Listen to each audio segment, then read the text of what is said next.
to KADENA, the world's first sharded layer 1 proof of work scalable blockchain. Yes, we're going to go through KADENA and share some secrets which many of you are not aware about this hidden gem of a layer 1 blockchain. We're also going to look at the technicals. Guys, smash up the like, don't forget to subscribe. This is going to be a packed episode today. We're going to go through a whole bunch of fundamentals on why KADENA is a little dark horse right now, and many people are underestimating the potential of this blockchain. As always, guys, if you want to trade any of these cryptocurrencies, including KADENA, you can do so using Bybit or BITGET. Both of those are the platforms I use to trade on a daily basis, and you can claim some amazing bonuses using the links in the description. Let's start off by understanding what is KADENA, right? A lot of you would have heard of the hype, a lot of you would have heard about this project, and this was a project that came up on our radar quite a while ago. Saw the price initially went very, very crazy. I mean, if you take the early days of KADENA, you saw some crazy price action. Obviously, that was earlier when the markets were doing much better, and now you've come down to a level at $1.27. But what is this project? Why are so many people so strongly committed to this project, and what does this project hope to achieve? Well, in order to understand that, we need to rewind to the basics of what makes a good layer 1 blockchain. And you guys would have come across, we've spoken about it a lot on this channel, the concept of the blockchain trilemma. And what the blockchain trilemma is, and it's the balance, it's a trilemma between decentralization, okay, on one spoke, security and scalability. Completing that trio means you have the best blockchain out there. This is what every blockchain is hoping to achieve. Many claim to have achieved it, but as you can see, many fall short in certain areas. I mean, we could take an example like Solana, right? Solana have really good scalability. They have arguable decentralization, but really their weakness is the security. Look at the amount of downtime they've had. You can use an example such as Bitcoin. Amazing security, the best security, gold standard in terms of security, tried and tested over 14 years, but they're weak on the scalability side, right? They just do not have the throughput and the transactions per second. So KADENA comes in hoping to have achieved the complete trio, not only being proof of work, but also solving the scalability and decentralization. And I'm also going to come on to the big elephant in the room, which is, hang on a second, Ethereum just moved over from proof of work to proof of stake because of energy fears, because of energy consumption and the fact that institutions would not accept proof of work because it uses too much energy. But KADENA have a solution for that, and they believe they've tackled that as well, and we've got evidence behind that as well. So loads to cover off here on KADENA. Now, obviously, you can head over to the website, you can take a look at all the different information on their website, but what I'm going to walk you through here, KADENA is built on connecting a bunch of different chains, okay? So the whole aim of KADENA is to build out a myriad of chains and be able to infinitely, in theory, scale this blockchain. And the beautiful thing is, this is no longer just a pipe dream. When we were first speaking about this project a while back, this was just a dream. They've now gone ahead and done that, right? They've scaled from 10 chains to now a 20-chain configuration. They've doubled the number of chains on their configuration. And this is currently what it looks like now. You can see the way they've set up their nodes. This is how it's set up, and it allows for 20 chains to configure. This is now allowing a throughput of around 480,000 transactions per second. I'm going to share what that means relative to others very, very shortly. But what's more important is the fact that they've proven that they can do this. So now the argument, their white paper had always suggested we'll go from 10 to 20. We can then go to 50 braided chains. Then we can go to 100 braided chains. And that way we can build the scalability in the model. So as a crypto technology, as blockchain technology is being widely adopted by the masses, we can scale to onboard those institutions, to onboard all the interest from countries and anybody else who wants to use technology. Now, what makes this even more intelligent, and this comes from the background of the team members, which I'm going to come on to, but some really smart minds from the likes of JP Morgan and the SEC who co-founded KADENA, right? And what they've done is they've gone ahead and also built the Kuro permissioned blockchain. This is not a public blockchain on a public ledger for everybody else. This is a private blockchain. Now, if you know anything about CBDCs, if you know about how governments want to use blockchain, if you know about how big institutions like JP Morgan, like Morgan Stanley, like all these other big banks will want to use blockchain, they're going to want a private version of blockchain technology to use within their company. So they've gone ahead and already built Kuro, which is their permissioned blockchain, not permissionless, permissioned blockchain, which is private and companies can use it. And it allows already 8,000 transactions per second on each one. So that cluster there can do 16,000 transactions per second, which is no mean feat. And again, I'm going to show you how that compares to other blockchains. What also is fantastic about this is once you've then got your private blockchain, you can still connect directly using the Curo chain web bridge to the main Cadena on the public blockchain as well. So super smart, very clever, and you can tell the team at Cadena has a very smart corporate background and knowledge of how institutions want to use this blockchain. So now I want to give you an idea. So we just said that they're sitting there with theoretical transactions per second on 20 braided chains at 480,000. To put that into context, Ethereum with their huge upgrade, which has just finally gone through, can now apparently theoretically do 100,000 transactions per second, which is again still amazing, but it shows you how far Cadena is in terms of the theoretical throughput. Now Visa is sitting there at 65,000. Again, depending on where you look, some of these numbers are different, but just to give you a broad number there, Visa is sitting at 65,000. The old Ethereum was at 15 transactions per second, and Bitcoin is sitting at 7. So you can see how quickly and how far we came. ETH 2.0 was a huge leap, but Cadena is proving that they're going to 480,000, and they've got plans to increase up to 50 braided chains, which would give them a 1 million transactions per second. That's their next plan. Now, here's where things get really, really interesting. Let's take a look at their team. And this is the first thing, one of the first things I do when doing a fundamental deep dive into a company. And I want to look at who is building the project. What is their background? What do they know about the pain points that they're trying to resolve? And are they trying to tackle the problems that they've got experience trying to tackle? And what you notice is 3 key people here at the top, and all the rest of the team is stacked as well, but I want to focus on the 3 key guys at the top. And that is the first one, Will Martino. So Will Martino, not only was he working over at JP Morgan on their in-house blockchain prototype, but he was also the tech lead for the SEC's cryptocurrency steering committee. Now, why is that interesting? Well, one, he will know what the SEC are working on, what type of regulation are they planning, what type of, what type of angle do they try to attack projects based on? Because obviously we've seen what's happened with Gary Gensler's comments towards Ethereum 2.0 being a security. We've seen how he's been tackling Ripple and XRP. So this is important that you've got that know-how in-house. You've then got on the right-hand side, Stuart Popejoy, who worked at JP Morgan, again, 15 years of building trading systems and exchange backbone. So he's got that corporate background from JP Morgan, and they're working on their emerging blockchain group over there. But then the middle one is the secret ingredient here, and that is Dr. Stuart Haber. And this is one of the most preeminent characters in blockchain technology, the co-inventor of blockchain, so to speak, back in the 90s, I believe. And this guy was the most cited author in Satoshi's 2008 white paper. This is some serious brains in terms of the cryptography space, and again, puts them in good stead. There are not many minds like this. We speak about Algorand and how they've got Silvio Micali. We've spoken about, but having Stuart Haber on your team definitely is a huge coup for the Cadena team. So the team stacks up, gets a big thumbs up from me. We've also then got a huge grant program, right? They've launched a huge grant program. And why is this important? We speak about this a lot. Why do I pay attention to this? Because you've got all these different layer 1 platforms, and your security, your scalability, your decentralization could be great. Your tech stack can be fantastic. You do not have the funds and the know-how and the community to attract good dApp developers, you will be stuck. So you need to have funds to give you a runway to attract good developers. And it's really competitive right now. And yes, they've got 100 million grant here, but there are projects with bigger grants than this. I mean, you can imagine the money being thrown out to people to build on Solana, to build on Avalanche, Phantom even trying to attract people. You've got all these different platforms throwing money in grants. Polygon, we didn't speak about there as well, to build on their network. So this is going to be the battleground. Who can attract the best dApp developers? Because there's a finite number of really good dApp developers who are going to build the killer use cases. And the question is, will they build on Cadena? Will they build on Cardano? Will they build on Avalanche? Will they build on Phantom? It could be literally those fine differences why you need these funds to attract those developers across. And the programming language that Cadena uses is a programming language called Pact. Okay, just like how Ethereum will use Solidity, they use Pact. And the reason this is quite good is it's open source, completely open source. But more importantly, it's written in a human readable format. So an average human can come and read code that Cadena is using, which is really important for the smart contracts being built. Because I know this is the elephant in the room, right? Everybody's saying, okay, yeah, but everybody's moved on from proof of work. Why do I care? Well, if you look at my portfolio and you look at particularly the layer 1 segment of my portfolio, it's stacked with all these projects. And as you can see, most layer 1 blockchains now, altcoins, are all sat in that proof of stake space, right? And they can have different versions of it, proof of history, pure proof of stake like Algorand, but in essence, it's proof of stake. Nobody's doing proof of work.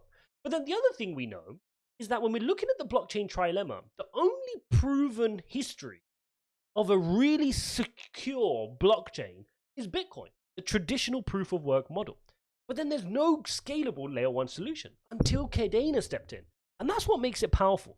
But everybody says, okay, you must be giving up something. If you've got scalability, you've got decentralization, security of Bitcoin using proof of work, surely you must be burning a lot of energy. And this is where this infographic comes into it.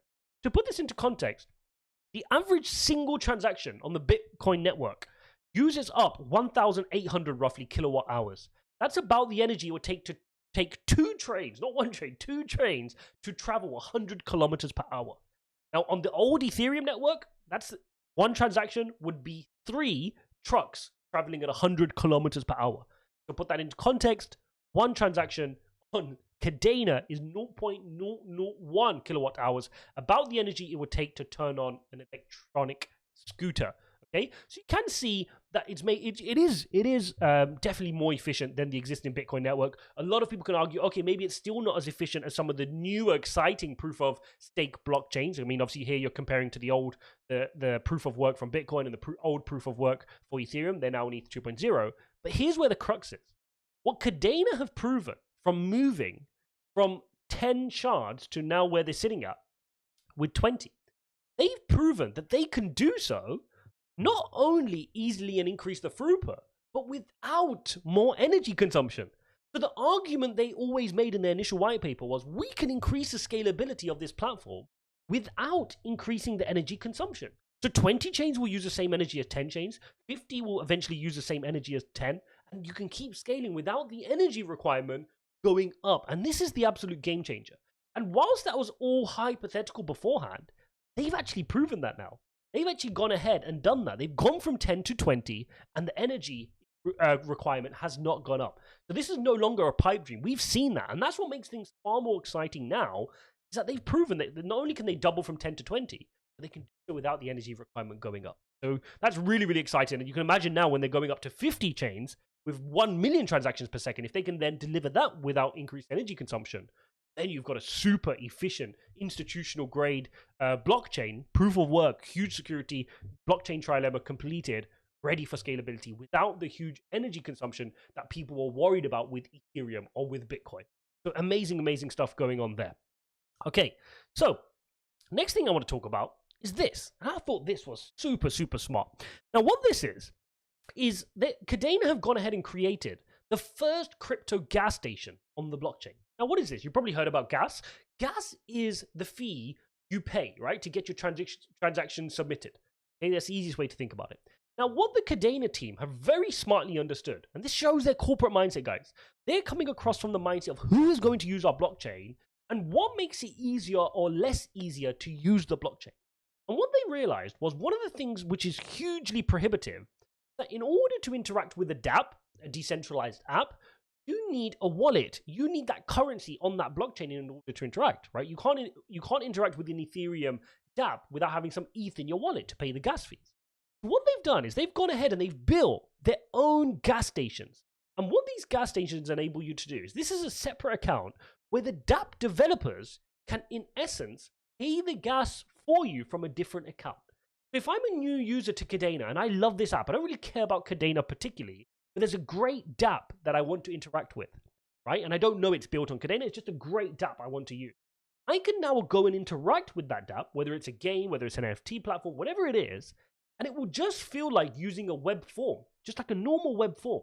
I won't need a wallet connected, I don't need some KDA tokens, I don't need some ETH tokens, I don't need anything because the gas fee is going to be paid for me.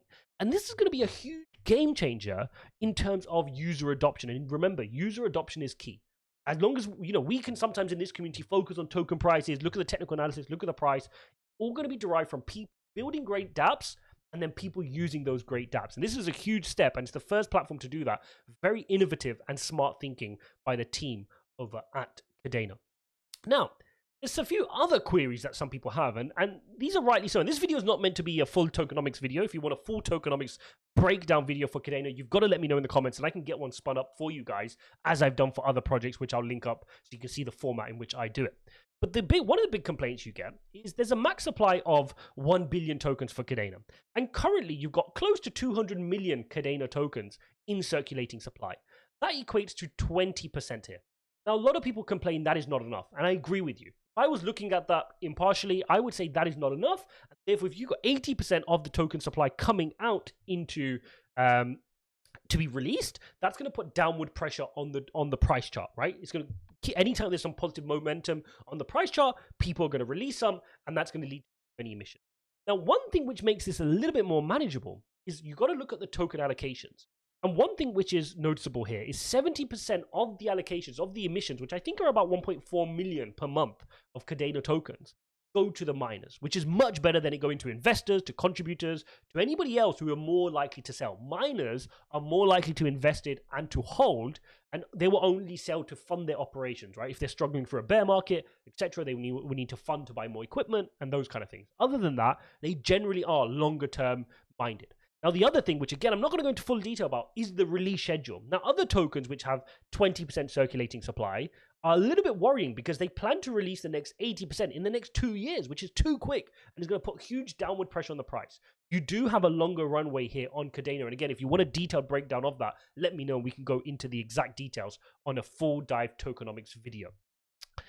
Now, the other thing you can pull up and say, okay, yeah, this don't look too great, is that obviously the total value locked. And this comes down to how early you are here on Cadena. And you are early. And this is the point. A lot of people got really excited when the price jumped up when things started kicking off with Cadena. And now it's obviously settled down here with the bear market. But what you can see is you are early. You're sitting here with only $5 million of total value locked. Now, I know it's a bear market and DeFi is taking a hit everywhere. But you can even see from the number of projects, this is really early stages. Cadena are pretty much at that point where they've got like one of the key apps of everything. They've got KADEX, they've got KD Swap, they've got Bybit, they've got these projects. They've got one of a few things, right? Liquidity, you've got one swap, you've got this, you've got one NFT project. You're at that really early stage. But that is where you can get some huge risk to return if you balance the right part of your portfolio. So do not get me confused. This is a small market cap project. You're talking about a market cap project here of 250 million. This is now very small. And fully diluted is already sitting at 1.2 billion. Okay, we spoke about that in terms of the circulating supply. But one thing you can see is the potential of this blockchain. And when you get through to the next bull market, projects like this, with the blockchain trilemma solved, with all the different ingredients we've just spoken about, will be trading at a far higher volume, particularly if they can attract some really good dApp developers to build on it. So for me, this is definitely going to be part of my portfolio. It's a small part of my layer one section of my portfolio. I'm not going to be going crazy on it, right? It's not going to, this is, you know, anybody who's following my content, I'm very conservative. I'm very prudent. I will make sure that each part of my portfolio is carefully crafted. No matter how much I like that project, no matter how much I like a Phantom, no matter how much I like a Cardano, calculated to a T, and I don't let myself get too excited. So Cadena will have a small part of my layer one section of my portfolio. One, because I love the technology. Two, I think they've got a lot of potential. I like the team. They're working on all the right things. But I have to respect that it's a small market cap project and it could be in a bit of bother as well. You've got to be sober to that understanding. Okay, now the other reason I've got it in my portfolio is as a hedge. Like I said, everything else in my portfolio in terms of layer ones are all a variation of proof of stake. Now, I've got a load of Bitcoin, which is proof of work, but I want a layer one platform, which is scalable, which is sharded, which has got the transactions per second, which is proof of work as well. And right now, Cadena best fits those requirements to be a member of my portfolio, right? It's like you're building this football team. What do you need? I need a left winger with a good left foot who can whip the ball in, and I can position Cadena in there. So let's take a look here at the price action before then wrapping this up. And what you can see here, Cadena is sitting here at $1.26. This is hugely down, obviously, from the highs, which are closer to $8. One thing you can notice, which is really important, is you were in this channel for a long time. Just like Bitcoin was channeling for a long time, Cadena, you did have the opportunity between $1.44, $1.85. Now, I think this is a really nice, juicy level for me to be buying a little bit. We're sitting there now at our June lows. Now, in essence, if Bitcoin was at the equivalent position, Bitcoin would be at 17,600. But we can see that Bitcoin currently is sitting just above that at 19,000. So we can already see we're at some interesting lows here for Cadena, and I will start nibbling my portfolio. If Bitcoin falls to 17,600, if we get our next leg down on Bitcoin, we could see some really interesting prices closer to $1, I believe, here on Cadena, and that would really prove to be a nice pickup there at around that 200 million market cap point there for Cadena. So I will be prudently nibbling down. I know what part of my portfolio I want to allocate, and I'll just be slowly nibbling down here on Cadena. Let me know your thoughts on Cadena. If you want to do a deep dive into the tokenomics, let me know in the comments as well. Just type in tokenomics with an exclamation mark and we'll see how many people want that. Also, don't forget to watch my next video on Cadena, which explains exactly how many KDA tokens you need to become the next cryptocurrency millionaire. And you'll be surprised, it's not as many as you think. Don't forget to smash up likes. Don't forget to subscribe. If you want to trade Cadena or any other cryptocurrency, you can do so using the links below to Bybit or BitGet. Thanks for watching, guys, and I'll see you in the next one.